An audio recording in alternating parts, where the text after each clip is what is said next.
শত কষ্টের মাঝেও মা তার 5টা সন্তানকে খাইয়ে পড়িয়ে বড় করতে পারে, কিন্তু 5টা সন্তান মিলেও একটা মাকে ঠিকমতো ভরণ পোষণ দিতে পারে না। বাবার হাত ধরে তো আমরা সবাই উঠে দাঁড়িয়েছি, কিন্তু আজ সেই বিছানায় শুয়ে থাকা বাবাটাকে কয়জন হাত ধরে উঠিয়েছি? আমরা বেশিরভাগ মানুষগুলো ঘুমানোর আগে স্বার্থপর আর বেঈমানদের কথা ভেবেই ঘুমাই, কিন্তু তাদের কথা নয় যারা পাশের রুমে আমাদের কথা ভেবেই রাতটা কাটায়। বর্তমান বাজারে সবকিছুর দাম বেড়েছে শুধু দুটো জিনিস ছাড়া, তা হলো বিশ্বাস আর ভালোবাসা। এগুলার দাম মানুষ আগেও দিত না, এখনো দেয় না।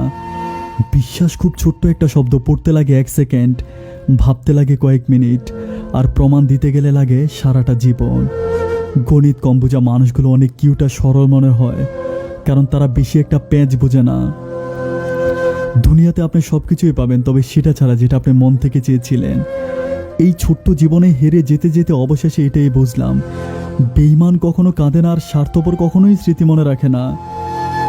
কিছু কিছু স্মৃতি সত্যি অনেক বেশি কষ্ট দেয়, ঘুমিয়ে থাকলে জাগিয়ে দেয় আর জেগে থাকলে কাঁদিয়ে দেয়। রাতে তুমুল ঝগড়ার পর স্ত্রী সোজাসুজি স্বামীকে বলে দিল, সকালে সূর্য ওঠার আগে আমি আমার বাবার বাড়িতে চলে যাব সারা জীবনের জন্য। এটা বলে মানুষটা কাঁদতে কাঁদতে ঘুমিয়ে পড়ল। সকালে যখন স্বামী ঘুম থেকে উঠে অফিসে যাওয়ার জন্য রওনা দিল, দেখলো স্ত্রী অশ্রুসিক্ত চোখে একটা টিফিন বক্স হাতে নিয়ে দরজার সামনে দাঁড়িয়ে আছে। স্বামী জিজ্ঞেস করলো, তুমি যাওনি? স্ত্রী মায়া ভরা ধরৎ কণ্ঠে জবাব দিল, আমি না থাকলে তো তুমি লাঞ্চ বক্সটা নিতে ভুলে যাও। আমি যাব কেমন করে বলো?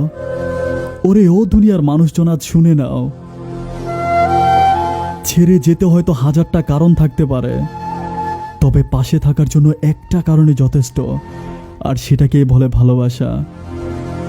আমি মন থেকে প্রার্থনা করি প্রতিটা সম্পর্কের ঝগড়াগুলো যেন হয় বাংলাদেশের সমান, আর ভালোবাসাগুলো যেন হয় পৃথিবী সমান। ভালো থাকুক তারা, মন থেকে ভালোবেসেছিল যারা।